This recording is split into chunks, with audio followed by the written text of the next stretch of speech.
Why did you come to a Trump rally?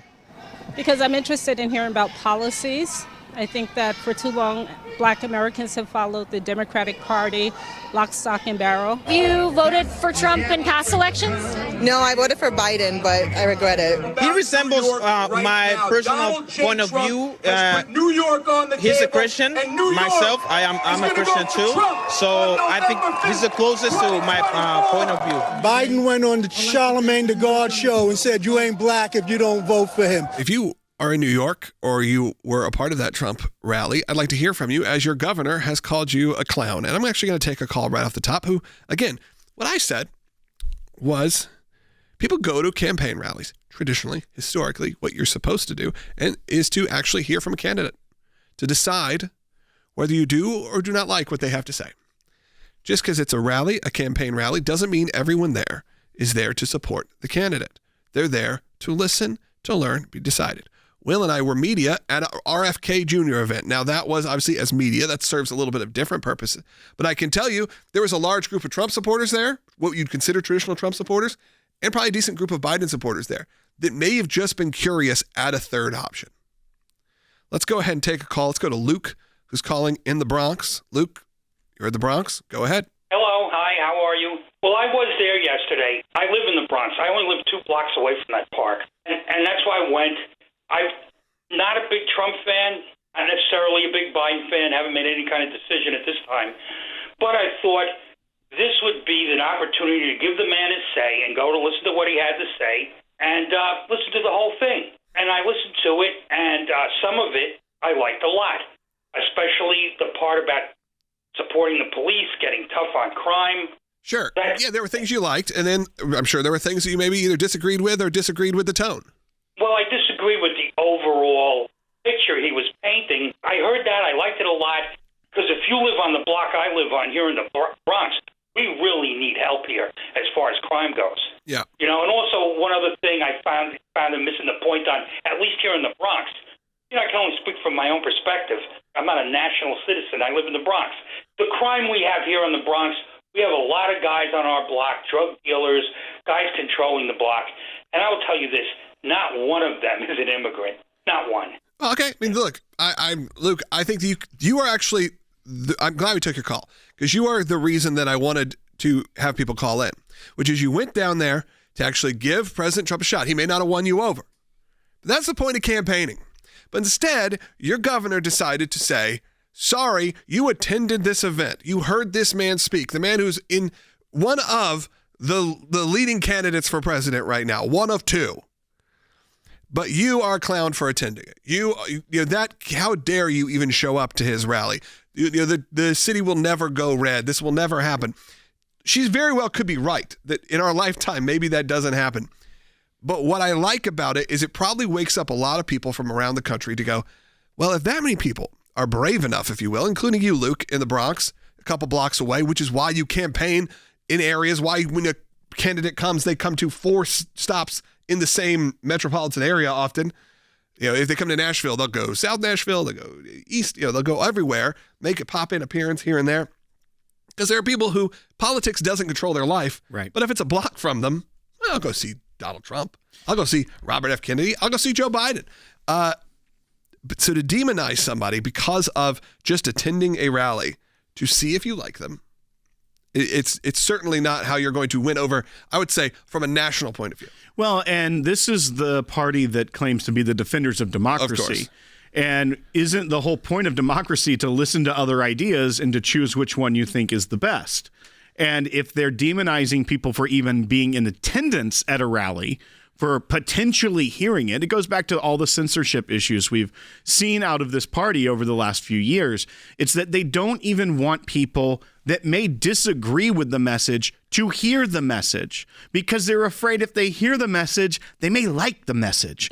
And that goes to the root of why the governor of New York would call people that attend a Trump rally clowns. Yeah.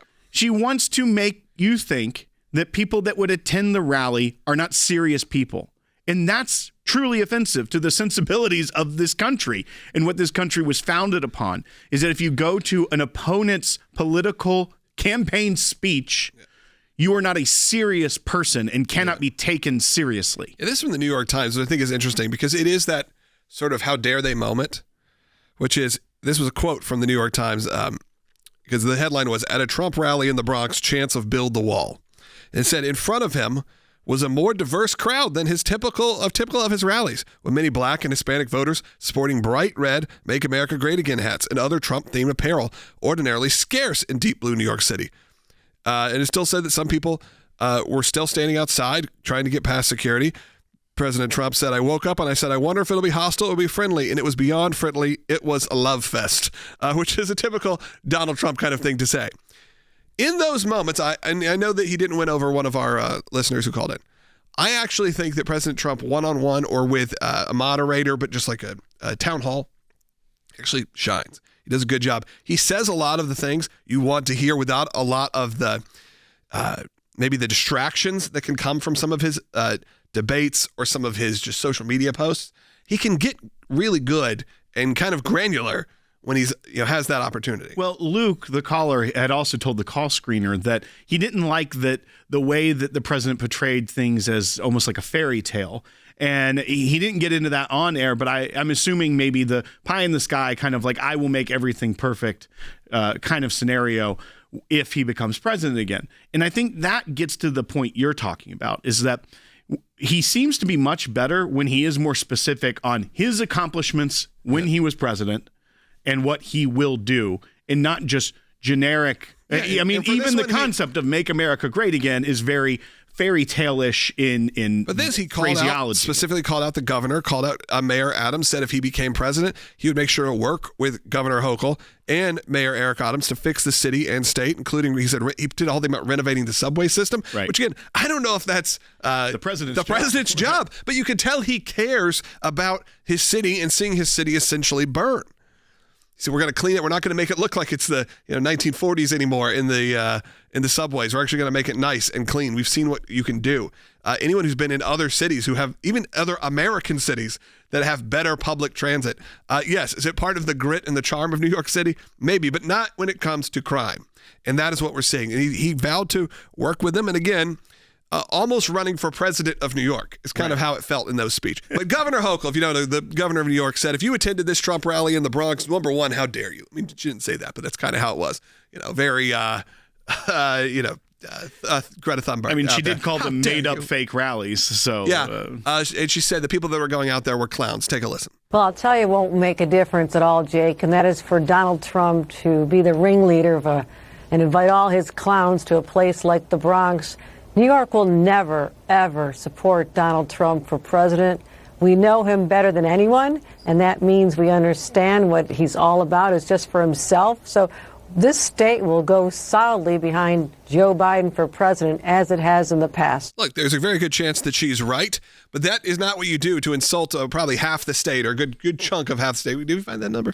Let's go to Rob, who's calling in New York Online, too, who is watching on ACLJ.org, but it's coming in from New York. Go ahead. Yeah. Hey, guys. I taught down in the Bronx for a while in a parochial school, and then I have a student who I used to teach up in the public schools. And one thing he said that I thought was very interesting, he said that the parents of the people that he teaches down toward New York City, they support the integrity and the morality of the conservatives and all, but because the money comes from the Democrats, they will vote Democratic, which that's one thing that's very hard when, you're buying votes. It's hard to get them. And then the election integrity, we've heard so many stories here about things going south. So that's the only concerns we have is, they probably, could pull a Republican in New York if everything went as according to plan. But I don't know your thoughts about that. Yeah, I think that there's always a chance. You're only talking about a few percentage points. So we'll just pull it. In the election with Governor Hochul against Lee Zeldin. Just 2 years ago. Just 2 years ago. This just happened. And it was one of those, who knows how it's going to go. It went 52%, 52.9% Democrats, and 47.1% for Lee Zeldin, the Republican. That is, a pretty close race. Sadly, in the world of politics, 3% is almost like a landslide victory now. Because, look, even in a state like Tennessee, which is maybe the deepest of red states, you're still at 30, 40% that are going to vote for the Democratic candidate. It's just how population works. Yeah, this isn't a situation, though, where she's talking to a state where there is only 25% of the voting base is Republican. Yeah. That's not even reality, like you said. Even if there's such a stronghold within the state party apparatus and the get out the vote programs, and even if it does lean more towards the left, the reality is you still have a big population base that you're demonizing when you refer to them as clowns. Yeah.